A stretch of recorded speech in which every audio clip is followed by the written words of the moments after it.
I mean, I'm really excited about Cape Town, Odyssey, partly because it seems a place that's just so rich in history, partly because everyone says it's one of the most beautiful cities in the world. Cape Town is its own little paradise. It reminds me a little bit of Portsmouth. That's where you'd board to go to Isle of Wight, right? Yeah. Yeah. It reminds me very much of that, but like a more grand, I don't think, to be honest, beautiful. Anyone is going to confuse Portsmouth with Cape Town. But that's very flattering to Portsmouth. I'm Oti Mabuse, a very proud South African. This is home. And it will always feel like home. And I'm her adoring pal, the Reverend Richard Coles. Former pop star and pale, easily sunburnt Middle English priest. So exciting to be here. And we're on an adventure of a lifetime. Wow! Oh, do you know it's my first hippo, Otie? Oh, there's another one. Hippos galore. Discovering Welcome, welcome. and rediscovering Look who's here. Wow. Like meeting the Queen or something. Yes. the homeland that I love. France, my queen and king, France. It's a place that challenges you to think. I lost two of my friends, very young. To be here, it's a sort of pilgrimage for me. All my life, I've dreamt of visiting here. Look at that, guys. That is just beautiful, That is isn't it? just stunning. So I'm sharing its many wonders, seeing it through fresh eyes, How do you feel? Very moved. Same.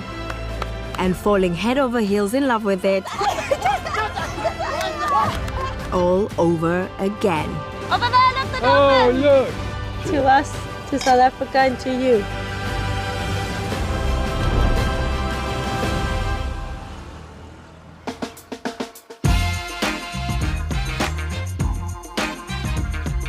Revo, welcome to the Western Cape. I know you love the Western Cape. I do love the Western Cape. This is the most beautiful province in the entire world. And if you don't believe me, ask anyone who has been here because they have definitely come back. You get mountain range, you get sea, you get all the animals, you get the safari. We have sharks, we have whales, we have seals, we have penguins, honey. We've got it all. But first, a road that's considered to be one of the best drives in the world. Don't look. I shouldn't look. Don't look. I'll do the looking. I mean, goodness me. Oh my God, we're quite high up, Oti. We are so high up. I love heights. The only good thing is that it's not me driving, because I have to say, Oti, this is not my ideal driving environment. Really? Really, What? no. You're really bad at driving, aren't you? I've never had an accident, but I'm a bit thinking I don't really want to be a victim of your driving. You will not. I am the best driver. Not only do I have a Bloody South hell. African, England, and German driver's license, I also have an international one. So you are fine. You're in the best hands. Blimey. That was That's the the thing, most isn't British it? thing you've ever said. What is? Blimey. Oh, Blimey. blimey. Oh my goodness. Look at that sea colour. It's like emeralds and jade. It's so beautiful. Chapman's Peak Drive is an engineering marvel, a 9-kilometer scenic road cut into cliffs connecting Hout Bay and Noordhoek. Oh, no, you don't look. No, I'm like, Keep yeah. Your eyes on the I want to see. It features 114 bends, tunnels, sheer drops, and breathtaking Atlantic views. Oh my gosh, it's so beautiful, Oti. That sea is so lovely. Doesn't it make you want to jump inside of it? It makes me want to not roll off the edge of this road into the surf. That's Yeah. what it makes me feel. Built with convict labour, it took 7 years to complete, opening in 1922. Take a picture. Come on. I'm not taking a picture. Are you I'm not scared? tempting. No, I think you'll look over and then you'll drive into the where you're I looking, and we'll be won't. over that I promise. very low wall. Even if I do, they'll helicopter us out but in no time. Well, if we survive that fall, which I don't think we would. When you've got both hands on the wheel and we're going at a very moderate pace, that is really lovely. It is. There's no denying it, it's spectacular and a true engineering marvel. Do you know, I'd have loved to have been an engineer. I adore engineers. Really? Yeah, Oh, that's totally. why you love me so much. One of the many reasons. I keep forgetting you're an engineer. Yeah, I should talk about it a lot more, but I don't. I studied civil engineering, and I was just always fascinated with structures, but more maths. So then I became a water engineer and worked with water retention and irrigation gates and sluice gates, yeah. So if I wanted to have an Archimedes screw in my back garden, you'd be the guy. I'd be a girl. The road runs along the Cape Peninsula, home to some of the windy Western Cape's most famous residents. So that, to close your eyes and keep walking. Oh yeah, windy city. Oh, But the houses are beautiful though. lovely. At beautiful Boulders Beach live a colony of African penguins, the only breed of penguins native to the continent. This is like a really actually famous colony of penguins. They started out just as 2 pairs here, and now there's over 2,000 of them, which is incredible. What? Because you think of penguins as creatures of snow and ice, don't you? Do you? Well, I do. I think of beach and sun and heat. Well, you think of them as creatures of Cape Town. Yeah. Penguins live up to 27 years, and these loyal little lovelies breed in pairs and stay monogamous. It's so interesting to see them. So why did they settle here? I don't know, maybe for safety, so they don't get hunted. They get hunted by a lot of things, especially here. Orcas, we have lots of orcas in the ocean. Right. We have sharks. We have seals that are rough as dogs. But then, fun fact, cats as well hunt them.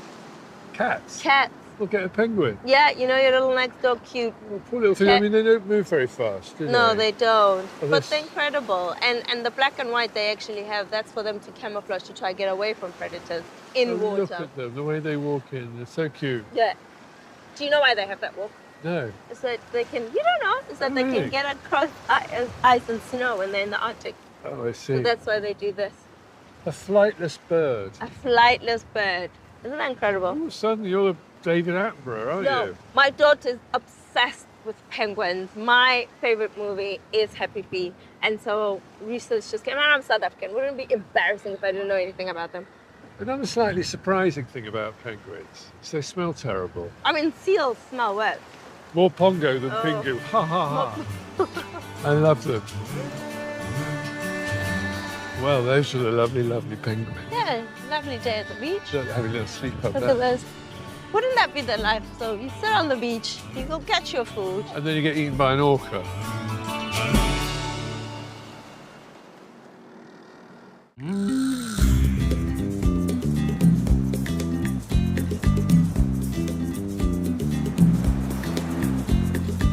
I really want you not to look at all the sports cars parked up there. I don't want you to get ideas. There's obviously a car club.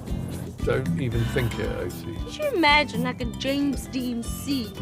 Gorgeous man driving there, your hair's flowing in the air, you're wearing a scarf, you're living your best life. I would be the vicar on the sit-up bicycle that you drove past and probably knocked off his bike. That would be me. You would. My pal Oti Mabuse is seemingly taking the most perilous road she can to show me the South Africa that inspires her. I'm taking the scenic route because although he's always wanted to, Richard's never been to my home country. Next stop, Cape Town, oft voted the best city in the world. The city itself is just vibing. It is alive, it is beautiful. There's a big mall there. We have one of the most expensive hotels there as well. The stadium, rugby, Yeah. that we got. I There's a love lot it. of history as well.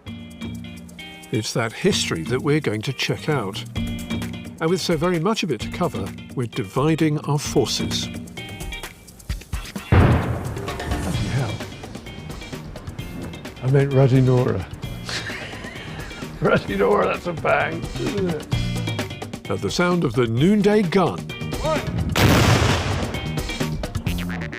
I'm in the very colourful neighbourhood of Borkup, meaning above town. Hi, Richard. Gustav, How are you? Good to meet you. Welcome to World Cup. thank you. I'm meeting local resident Gustav to get the inside track on this very mixed, mostly Muslim area. It's interesting, Gustav, because if I look at that building and I think, oh, it's a little church, and then I see, oh, it's got a minaret, so it's a mosque. Where we're standing, you can actually see quite a few minarets. If you look up there, there's a minaret. And so we've got 11 of these mosques in Burqa. But it looks like a sort of bit of Surrey in England has dropped down in Burqa, and then someone stuck a minaret on it. It's a very mixed culture here. Yes, incredibly mixed. We had workers coming here from all over the world. Yeah. The Italians coming to build roads and mountain passes, and Indians coming from India to do some labor work. And so many people from all over the world came here.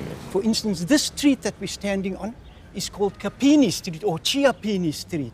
And the Chiappini family stayed in the street, and the street is named after them. It's an Italian family. I was going to say, because the sign looks like it's straight out of an Italian city, doesn't it? That's right. That's interesting. So everyone comes and they want to remember their own culture, but there comes a point when all those cultures achieve their own identity, right? Exactly. It becomes something new. It becomes something new, and that is exactly what Burqa had become. Burqa is a stronghold of Cape Malay culture and people. It's so beautiful. Which by the 19th century had come to refer to any Muslims, although early members came from Dutch colonies of Southeast Asia. I must add that Burqa is very different to other areas. Yeah. Burqa has got a culture that has been kept and has remained intact. And sometimes, although it might sound quirky, it's a culture of family and a culture of community that's unlike any other grouping, precisely because it wasn't so much affected by apartheid.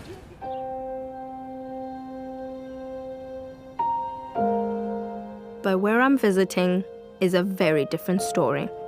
This wasteland was once a thriving community, demolished by the apartheid regime. District 6 was a multiracial neighborhood that in 1966 the government declared a white-only area. Over the next decade and a half, 60,000 people were forcibly relocated and much of the area bulldozed. I'm meeting former resident Jeff. You grew up here. Yeah, I was born in District 6 64 years ago. I was born in a place called Bloemhof Flats. We moved to Caledon Street. From there, we were forced out by the white apartheid government and thrown onto the barren, windswept Cape Flats. When you say you were thrown out, how does that work? Did they come with bulldozers? Did they come with the police? So I remember the day the government agents came with a letter evicting us, telling my father, you have to move. I remember my father breaking down, crying. And you know, because we had nowhere to go. And they were very unrelenting, they were very, how will I put it, vicious in the way they approached us, and they told us, you need to leave, we don't care, the buildings are going to be demolished. And my father sat on the stairs and I saw him crying, broken man. But, sorry about that. Sorry. My father was a very joyful character, was always the life of the party. He lost all that zest for life. But this is only one story. This has happened to thousands of people. It's such a different story in Burqa, where the zest for life is palpable. That's not to say the residents had it easy here, but at least it's still standing. So Richard, this is our world-famous spice shop. Oh, yeah. And it's a family that comes from Burqa. My favourite smell in the world. Spices. Spices. They liven up the pheromones. They do, my pheromones are jumping. And then all the spices that you can make Cape Malay cuisine with. Cape Malay cuisine. Yes. Literally the melting pot. Yes, Yeah? that's it. The pot that makes the culture Burqa. Gustav has promised to feed me. One I'd like to use is the roasted masala, which is a general masala, Yeah. which you can use with most dishes. Which immediately makes him my new best friend. A lot of the spices here is mixed upstairs. There's 3 floors. He's invited me to his Burqa home. Please step in. Thank you. My house is your house. Do you want me to take my shoes off? No, keep your shoes on. Thank you. To taste some Cape Malay classics. What I've prepared here is a few treats which we're going to have. Wow. These are indigenous to Burka. And I must be honest, I've always been a believer that when it was colonized, these colonizers and people that were brought here as workers and as prisoners by the Dutch and as slaves, they brought their own cuisine with them. And here in Burka, which was the closest to the city port, all these treats developed into their own making. So what I have here, Richard, is a kusista. Kusista. Yes. This one is a locally made Burka cake. So this is huge during Ramadan, and on Sunday mornings it's official breakfast. And then last of all, I'm preparing a product here called a chili bite or a dalchi. So all these will be mixed into one little bowl. And so I like to put in my veggies first, and then I add my powder, my pea flour powder, which has also got spice, already pre-mixed spices in. My garlic and ginger, my roasted masala, and then my coriander. And then some water. Yeah. So I will mix it until it's a paste. It smells great. And when would you eat this? As a sort of This is normally snack? as an hors d'oeuvre. Hors d'oeuvre. And then you deep fry it.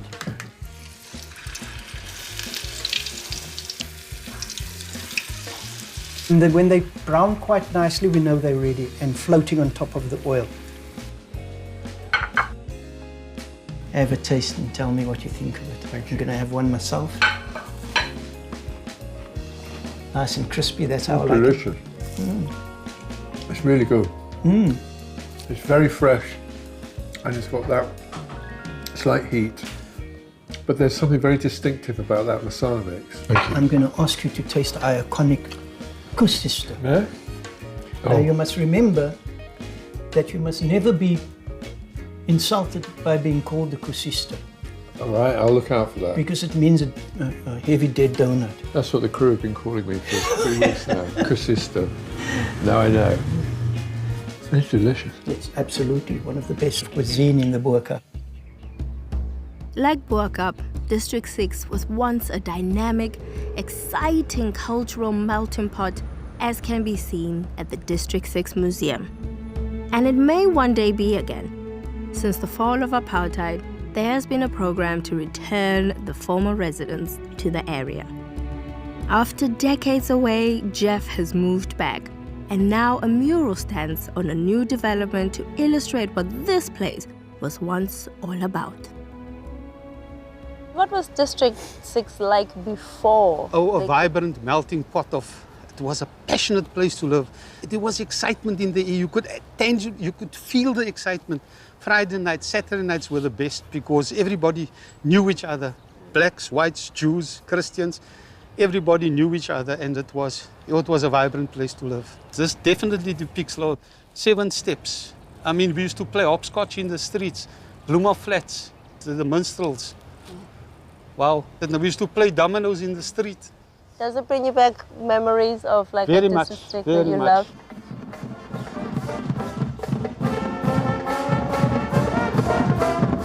Before the forced removals, minstrel bands were a big part of District 6.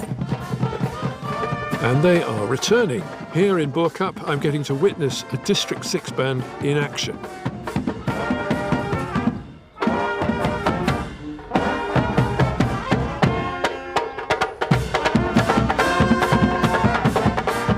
Every year, Cape Town has minstrel carnivals and competitions. The custom reputedly dates back hundreds of years to when slaves were given the day off for New Year celebrations.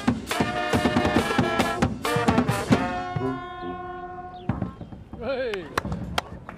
Leon, Yes, hello, sir. bravo. Maestro, that was terrific.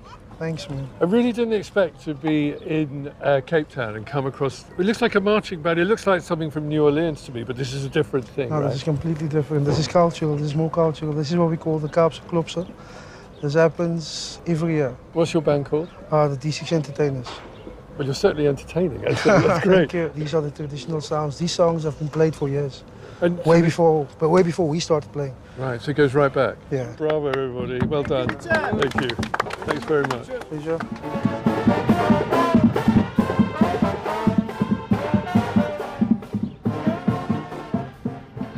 Love a street band. Who doesn't love a street band? It's funny, any town, anywhere in the world, a band walks down the street, the kids come out and dance along behind it, just the same here. It's so like the food, isn't it? It encapsulates something. It tells you something about the broader culture, not just the people who are doing the music. There's something about the specific genius of this place. It's just something about it that seems very irreducibly here. It belongs to these streets. Up above those streets, on Signal Hill, where that daily gun gets fired, I can look down on the true cultural and natural melting pot that Cape Town is.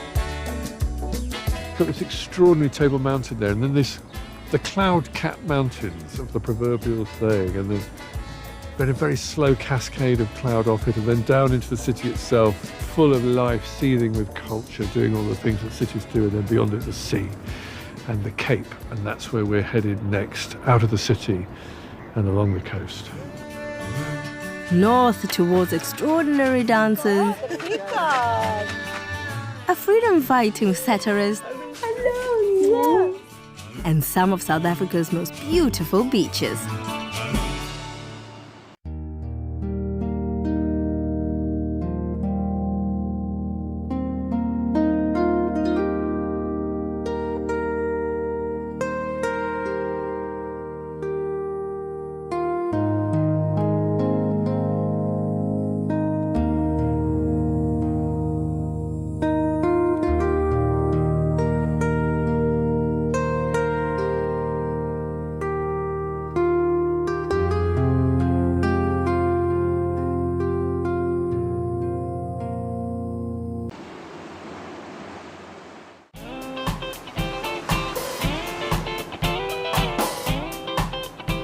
My brilliant mate, Oti Mabuse, is showing me her favourite aspects of her home country, a place I've always longed to visit.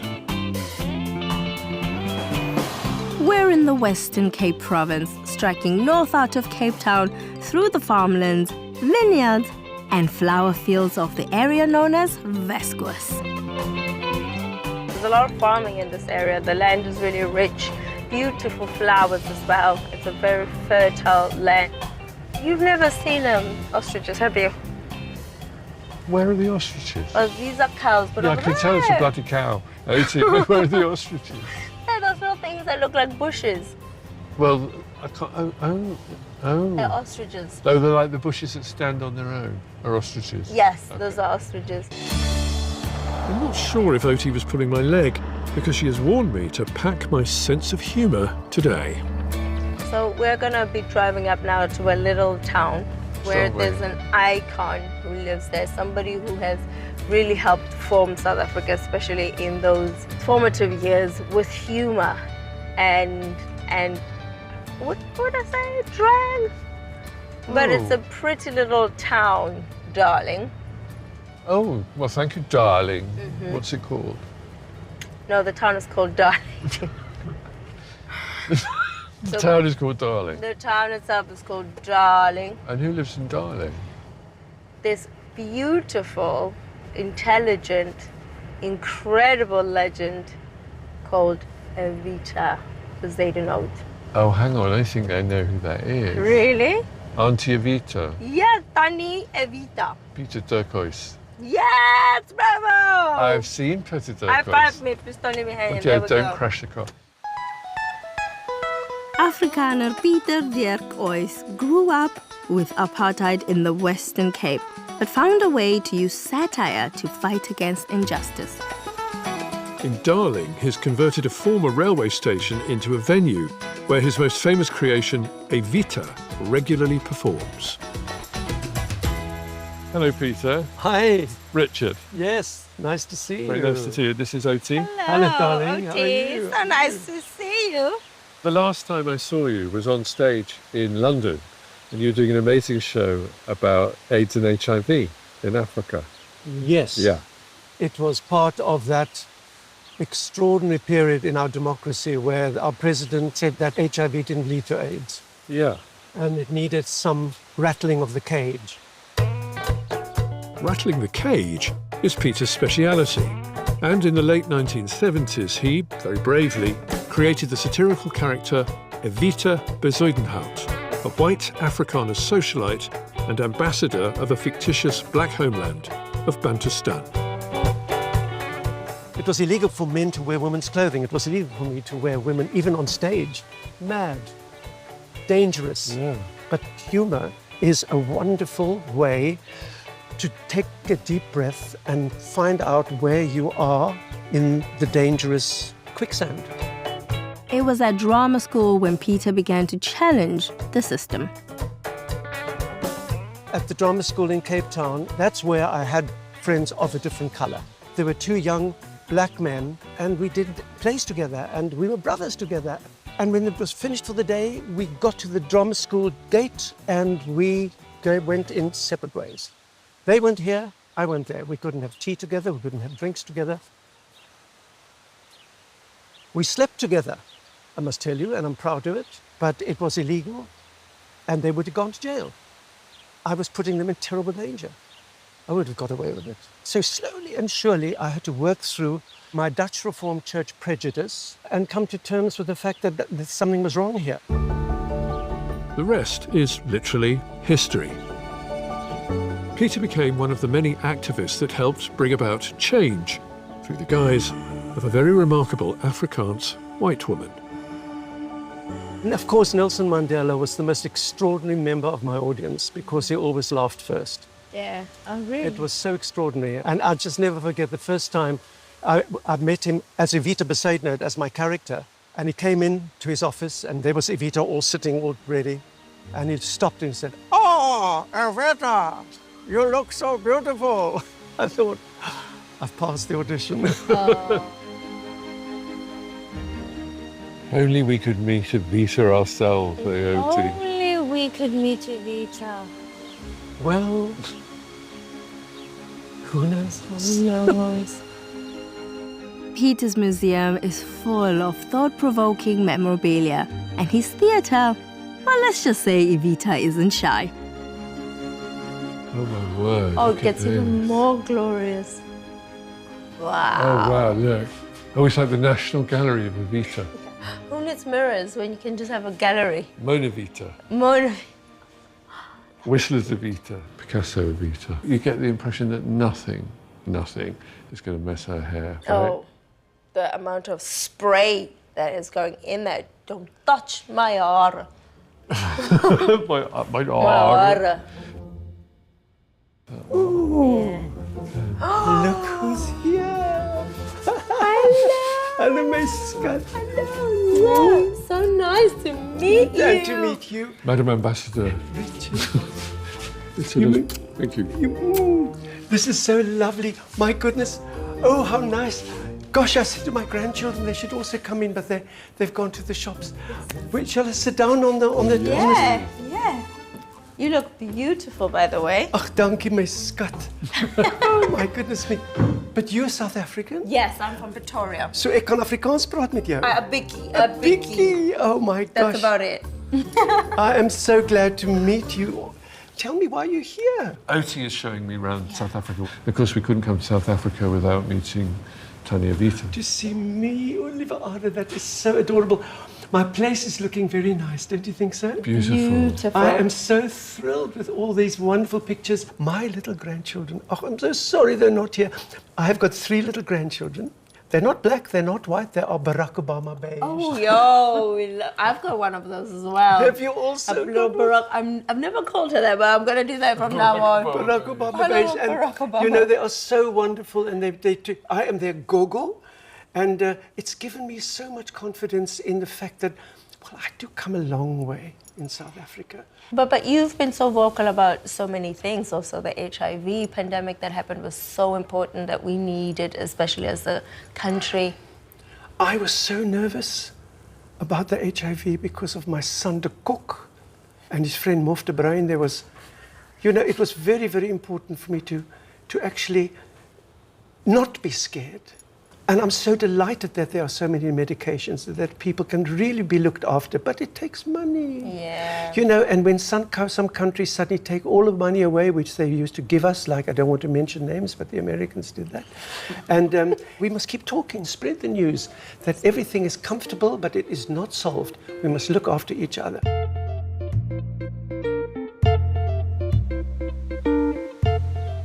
Wow. Wow. I can give you a wow. Tanya Vita. Tani Evita. Evita. She's just an icon. Yeah, like meeting the Queen or something. Yes. Yeah. Yes, very regal. My hands were together and I was like, behave, Oti, behave. Don't make jokes, let her finish her sentences. I think the nugget for me that I want people to take out is that there were all types of people, all races, all types of sexes that were fighting for the freedom of South Africa. It wasn't just all the black people against all the white people, you know. It was everybody coming together to fight against the system that was so wrong.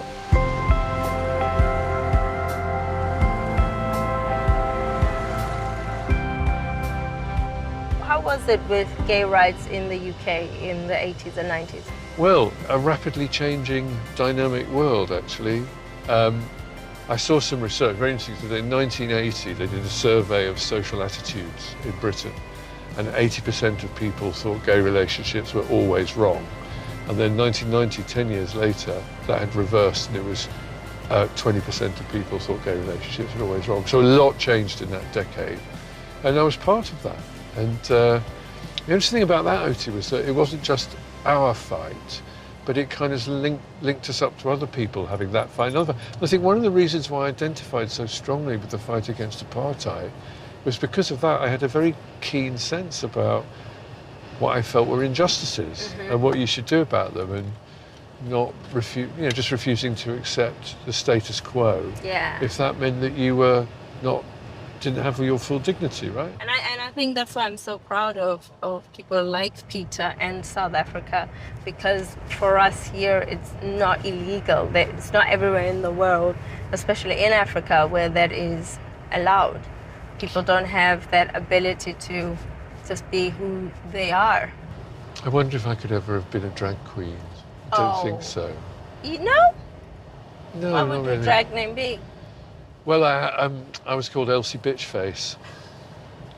When we were touring, me and Jimmy Somerville, we had to have code names when we checked into a hotel. And mine was Professor Plum. And then Jimmy changed it to Elsie Bitchface without telling me. Wow. So people used to phone up and go, we'd like to speak to Elsie Bitchface. We're traveling through land that, long before European settlers arrived, was roamed by people now called the Khoisan, skilled hunter-gatherers and farmers. Oti has brought me to a dusty road in the middle of nowhere. But there's method to her madness, because we're going to witness a Khoisan dance form that's all about kicking up a storm.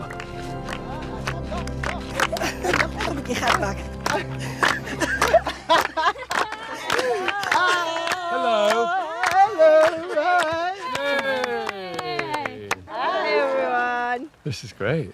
So this is called real dancing, Real right? dance, yeah, correct, Tell us about, but you pronounce it real. Real, yeah. Real. R-I-E-L. Yeah. Real. Dance, yeah. Ikapara is the original name from the Khoisan. Yes. And it develops into real. They say because of the fast footwork of the real dance of Scotland. I think Scottish or the Irish So dance. it's the Scottish reel? No, it's not the Scottish reel. The name is actually coming from that side, but the reel is actually coming from the African grounds. That is so The South southern part of the African, isn't it? Yeah, yeah. You've got a bit of Scotland, Yes, you've got yes, Africa, and yeah, you've got a bit of everything. yeah, That's yeah, it. yeah. Yes, come back. So cool. Hey. With its Khoisan roots, real dance is one of the oldest South African dance styles. This is so good. I don't know. That's what I can do. Often performed barefoot and on sand, is described by the Afrikaans phrase, "Dans laat die stoof so staan." Dance so it kicks up dust.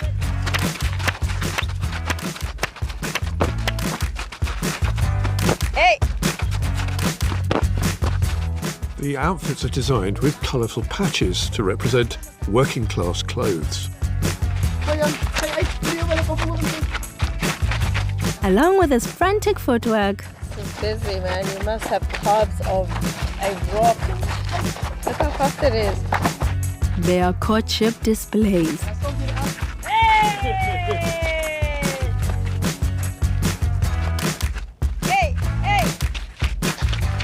And animal mimicry. Animals. There's the meerkat, there's the baboon, there's the They're big animals. Look at the snake.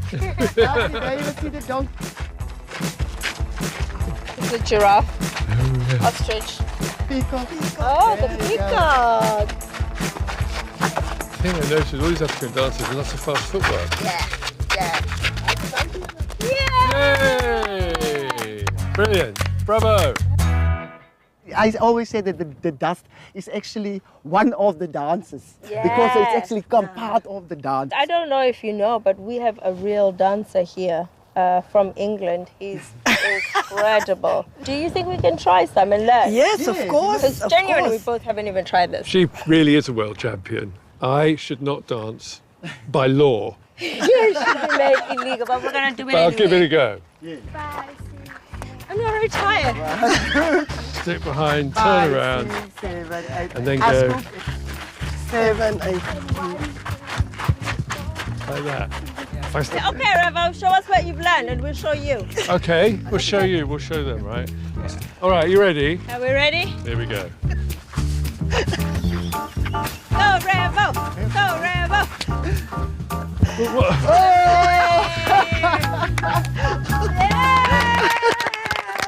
How's that? Terrible, isn't it? Beautiful. Sorry. Okay, now it's our turn.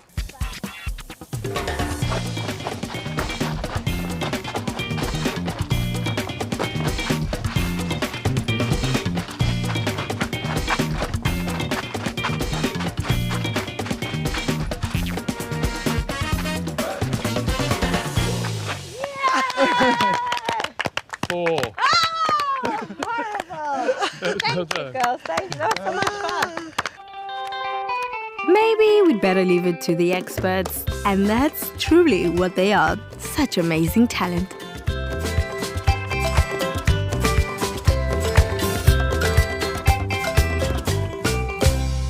That was incredible. Because I've never seen that style done in that way, and I've never done it before myself. So that was the very first time, and so I'm really happy. And it's not easy. Well, yeah, unless you have the not inconsiderable advantage of being a world champion.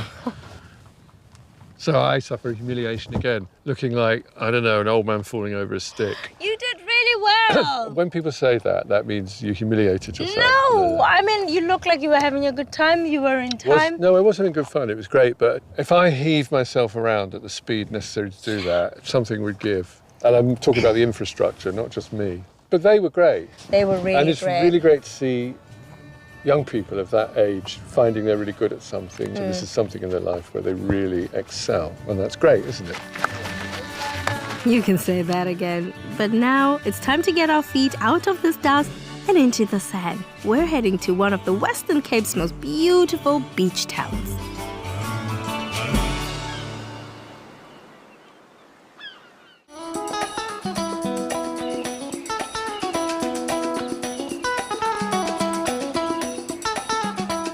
I've brought Richard north along the coast from Cape Town to a place I've only ever heard of. A place that's been described as an earthly paradise. How could I resist? Revo, this is called Paternoster. Isn't it beautiful? The ultimate hidden gem in South Africa. This is the oldest fishing town in the West Coast. And you might think, hang on, OT, this looks like we're in Greece. No. We're in Africa. It does look like Greece. That's a heavenly retreat. A little heavenly hidden gem. Paternoster has been inhabited by the local Khoisan people for millennia. Europeans started settling here in the 19th century. The distinctive whitewashed houses are down to the limestone construction. I can feel myself becoming a Paternoster person. You look more You're just relaxed. sort of relaxed. I know. I'm even wildly extravagantly showing my legs. Look. And imagine the tan that you would have. Well, I do, funnily enough, tan after a while. When I was pop star, I used to spend the whole summer in the south of France and I'd come back all tan. Oh, They would have gone wild for the Revo. No, nobody went wild for the Revo, but I did go. You don't know. Yeah. You didn't see them. Many people believe that Paternoster got its name, which means Our Father in Latin, because of the prayers muttered by shipwrecked Portuguese seamen. A suitably romantic story for such a romantic place. I'm glowing. I'm glistening. I'm thriving. We've got our makeup on as well. That's so true. Though much of the economy here now relies on tourism, fishing is still very much at the heart of the village. Hi. Hi. Hello. Oti, nice to meet you. Neville, nice to meet you. Nice to Hi, Neville. Welcome here. Richard. Richard, Neville, pleased to meet you. Very good to see you. Neville has been making his living from the sea here for decades. This is so lovely. Yes, it's a beautiful day. Clear water, fish, blue skies. You must be the happiest man on earth. I am. Yeah. I am. It's a nice, beautiful place. And what kind of fish do we get here? Snook, tuna, yellowtail, Cape bream, This is delicious. and the main thing is crayfish. And what about tourism? Where do the people mostly come from? Which countries? All over the world. All over. Wow. I just met someone from Scotland. How do you know they were from Scotland? He said, "Hello, Rev, how you doing? Hello. My name's Tommy." You wee lad. Is that your Scottish accent? That is my Scottish accent. Let's not talk about it. Talking about the day job, though. Move on. Paternoster is famous for its crayfish. And I'm keen to see how they catch them. So this is a typical boat, yeah? Goeiemorgen. Hello. Morning. Morning. And maybe buy a couple. The net we use to catch crayfish. Oh, it's heavy. Yeah, it's heavier. Whoa. So you put it on the seabed? Yeah, but it's full of bait. Okay. Then you pull it in the water like this. Yeah. This. And then you pull all that fish After up. 5 minutes. After 5 minutes. And they just walk into the net? Yeah. Wow. Wow. Oh, just like that? Wow. Mind the corners. Neville, you are a man of the world. Okay, look at that. Oh, they are Actually beautiful, aren't they? Yeah. Beautiful. The price from the boat here is between 100 and 200 range. That's about £5 to £10 each. I'm getting 2 for about 14 quid. Thank you, Nando. Thank you, my brother. Thank you, Neville. Much appreciated. Pleasure. Thanks, Thank love. you. Thanks, Revel, Bye. for the food. If I'm going to achieve my fantasy of becoming the local priest here every summer, I'm going to need to try to master a national institution, the braai, a sort of open-fire barbecue, but I hesitate to use the word barbecue for fear of being roasted by Oti. So, Oti, the Promethean task of man Wow, big is to bring fire to the earth. That's what I'm going to do. Thank you. Have you done this before?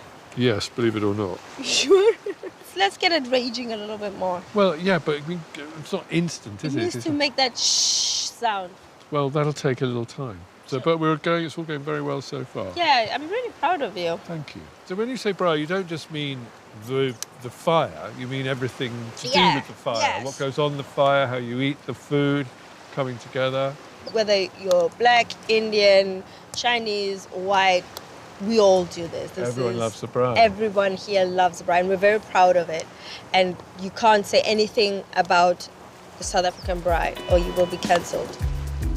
The history of the braai mirrors South Africa's diverse cultural heritage. My princess life, sit on the rock, call me Ariel, let me get some sun, you do the work. You mean Ariel in The Little Mermaid, not Ariel in Shakespeare's The Tempest, don't you? I don't know her.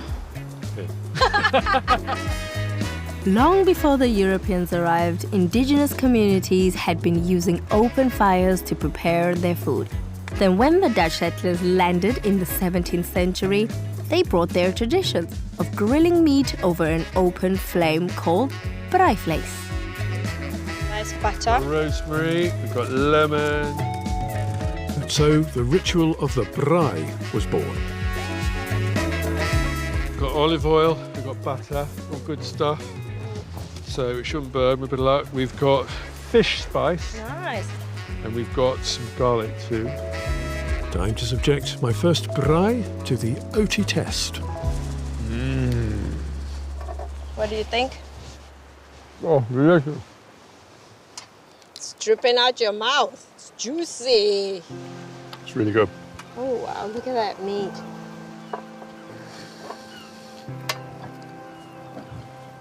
That wood smoke on it is really good, isn't it? Yeah, it's like you can taste the fire. Cheers, Cheers. to us, to South Africa, and to you. And to you. Thank you for having me. It's been an unforgettable journey through the Western Cape, from heart-stopping roads, the cutest of creatures, to gut-wrenching history and inspirational figures. And I've eaten my body weight in local delicacies and witnessed pure musical and physical joy. What's it like for you, Ati? Because this is your country and you've been away for a while. And when you come back, do you feel you're connecting with something that you still know and love and recognise? Has it changed? I don't feel like there's any other place in the world better than South Africa. One, because we've been through so much, but two, I feel like for me, it's always like strings. South Africa will always pull my heartstrings. I feel much more connected to my soul and my spirit. I feel like when I feel the air, I feel recharged. I can absolutely see how once this is in you, it's never out of you, right? That's it. And no matter where you go, and no matter, you might leave for good reasons and do other things like you did, find a life and a living and a career and glory. But I don't think you would ever really disconnect from here. You couldn't. I agree. No truer word was said. And if Richard loves it here, he ain't seen nothing yet. Next, we're heading east to an inspiring land of adventure and extremes.